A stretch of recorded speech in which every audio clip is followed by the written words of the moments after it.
गाव विधान परिषदेची निवडणूक होऊ घातलेली आहे। सध्या निवडणुकीच्या रिंगणामध्ये 4 उमेदवार आहेत। आपण पाहू शकतात की आज उद्या मतदान असल्या कारणामुळे आज जिल्हाधिकारी कार्यालयातील अल्पबचत भवनामध्ये मतपत्रिका आणि मतपेटीचे वाटप करण्यात येत आहे। या ठिकाणी जे मतदान केंद्र आहेत 7 मतदान केंद्र, या ठिकाणी येथील कर्मचारी आणि केंद्र प्रमुख यांना या ठिकाणी मतपेटी आणि मतपत्रिका वाटप केले जात आहे। दरम्यान या मतपेटी आणि मतपत्रिका वाटण्यापूर्वी जिल्हाधिकारी रोहन घुगे आणि निवडणूक निर्णय अधिकारी यांनी या ठिकाणी प्रत्येक अधिकाऱ्यांशी संपर्क साधून यांना मतपत्रिका आणि मतदारांना मतदान पत्रिका कशी द्यावी या संदर्भात प्रशिक्षण देण्यात आले आहे। तत्पूर्वी आपण या ठिकाणी बघत आहात की या ठिकाणी जे कर्मचारी आहे आपल्याला दिलेले साहित्य पूर्णपणे चेक करून घेत आहे।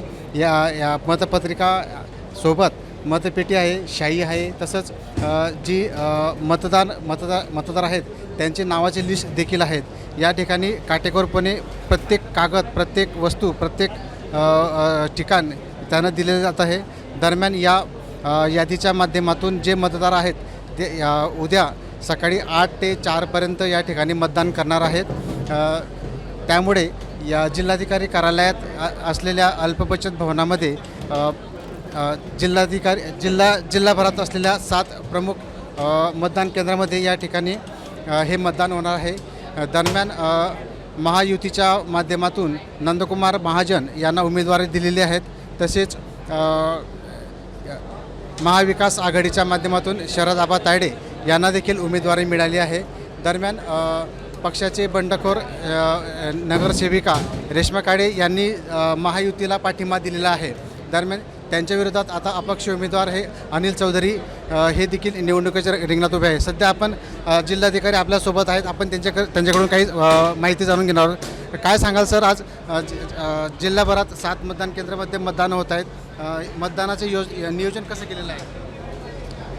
आपण सर्व आपल्या पोलिंग पार्टीज ज्या आहेत त्या सर्व पोलिंग पार्टीज आता मतदानाचं साहित्य इथून घेत आहेत। हे डिस्पॅच सेंटर आहे आणि उद्या 7 ठिकाणी आपलं मतदान होणार आहे। त्या मतदान केंद्रावरती सर्व सोयीसुविधा ज्या आहेत, बेसिक मिनिमम फॅसिलिटीज आपल्याला जे लागतात त्या सर्व त्यांची सुनिश्चितता करण्यात आलेली आहे।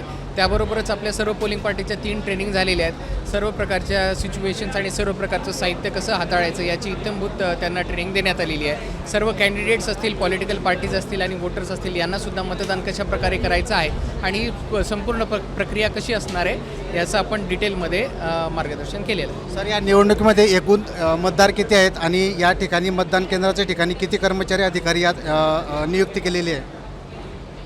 आपल्याकडे 630 मतदार आहेत, 7 मतदान केंद्र आहेत आणि सगळ्यात जास्त जळगावमध्ये 125 मतदार असणार आहेत आणि इतर ठिकाणी वेगवेगळ्या प्रकारचे मतदार असतील।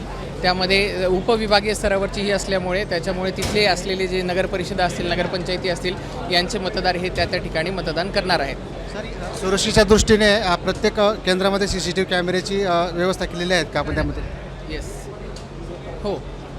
तर अशा पद्धतीने जिल्हाधिकारी रोहन घुगे यांनी जिल्हाभरात केलेल्या नियोजनासंदर्भात या ठिकाणी माहिती दिलेली आहे। आज या ठिकाणी अधिकारी आणि कर्मचारी ह्या मतपत्रिका आणि मतपेटी घेऊन आपापल्या मतदान केंद्रात जाणार आहेत। उद्या उमेदवारी सकाळी 8 वाजेपासून दुपारी 4 वाजेपर्यंत मतदान होणार आहे।